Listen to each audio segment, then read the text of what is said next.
Welcome to BikeSocial. We are with Ducati at their HQ here at Silverstone. Literally, the Formula One track is just there. But what's more important than the Formula One track is the new Monster SP.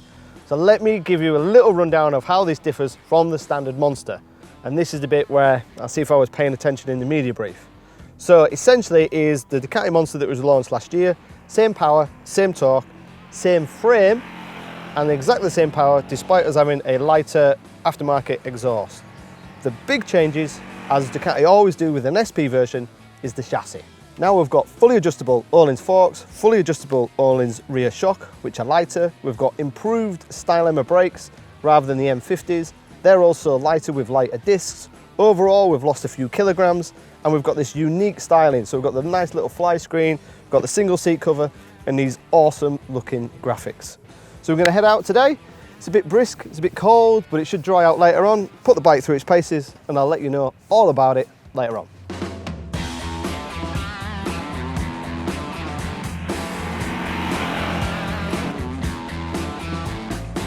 So this is the Monster SP version.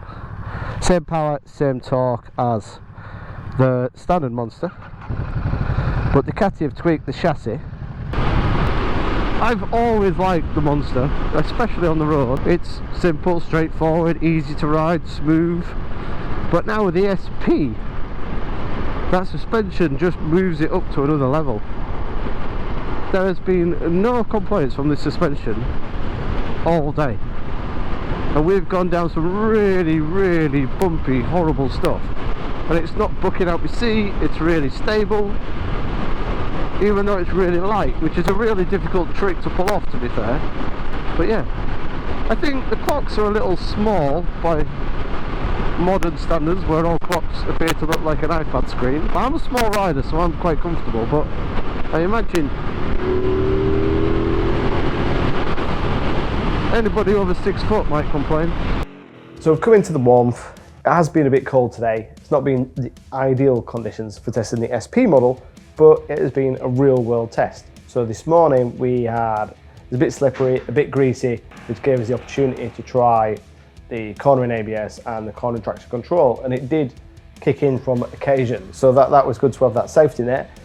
And then this afternoon, the temperature increased, the roads dried out, and that gave us the opportunity to put the SP through its paces. Now obviously the same power and same torque as the standard Monster, which is 111 horsepower and 69 foot-pounds of torque. The big difference is the Öhlins suspension. So essentially you've already got a great base. What Ducati have done, which is what they've done historically with the SP, is just improve the chassis. So we've got the Öhlins fully adjustable suspension, front and rear. We've got the improved Brembo braking. We're a little bit lighter overall. So we're at 186 kilograms, we were at 188. We've got the additional little fly screen, we've got the steering damper, we've got the Termi exhaust, which knock off 2 kilograms but don't add any power or torque. They're just there to look good and sound good, which is a big tick from me. Tyre wise, we've gone for the Rosso 4s rather than Rosso 3s, which we have on the standard Monster. But overall, Ducati have essentially got their base Monster, tweaked it, and improved its versatility. The ride rails are sensitive and you can personalise them. So for example, I've turned off the anti-wheelie and I've just got ABS on the front. And the standard Monster is a good bike. This is the same power, same torque as the standard Monster, a few kilograms less. The only big difference is obviously the Öhlins suspension, which is adjustable front and rear, which gives it a completely different ride quality. But all in all, I like it. It's got personality. It sounds good. You've got that induction noise of the V-twin. It carries on that Monster tradition of being light, agile, easy to use. The fueling's good around town. It's not a one-trick pony and it's not intimidating. And personally, I quite like the dimensions and the size, because I find it incredibly easy to touch the floor. I find it really light. The bars are reasonably close to me. It's such a doddle to ride. Yeah, the flip side of it is you could take this to a track day and you could really embarrass a few people. It's okay, it's not got the Street Fighter power, but it is light, it is agile, and the Brembo stylemas are really impressive.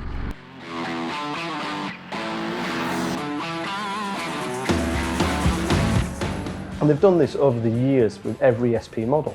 So you have the standard model that has a design window of this, and then you have the SP model that extends that sporty version. So it extends what the bike is capable of doing.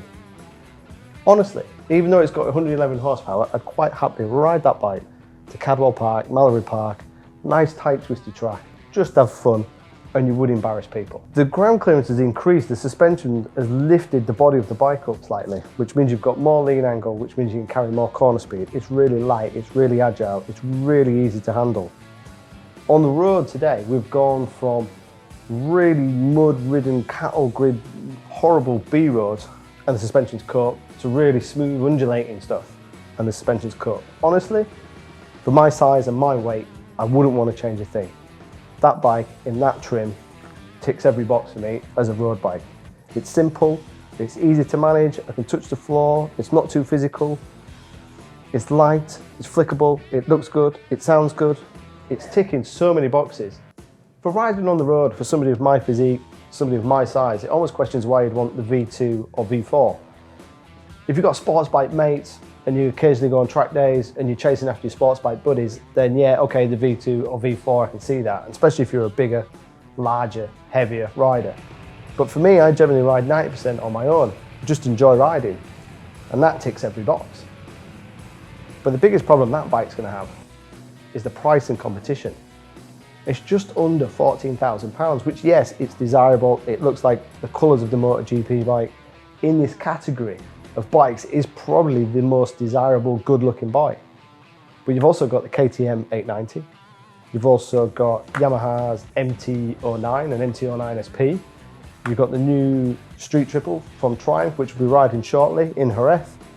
This is a really, really congested, appealing category. The KTM handles so well, the Yamaha is cheaper and it's barrels of fun. But the Ducati's definitely got something that the competition hasn't. But what we need to do is get all those bikes together here at Bennett's BikeSocial, put them through the paces, spend a few days on them. I don't think the Ducati's going to win the performance category, but it might win the desirability.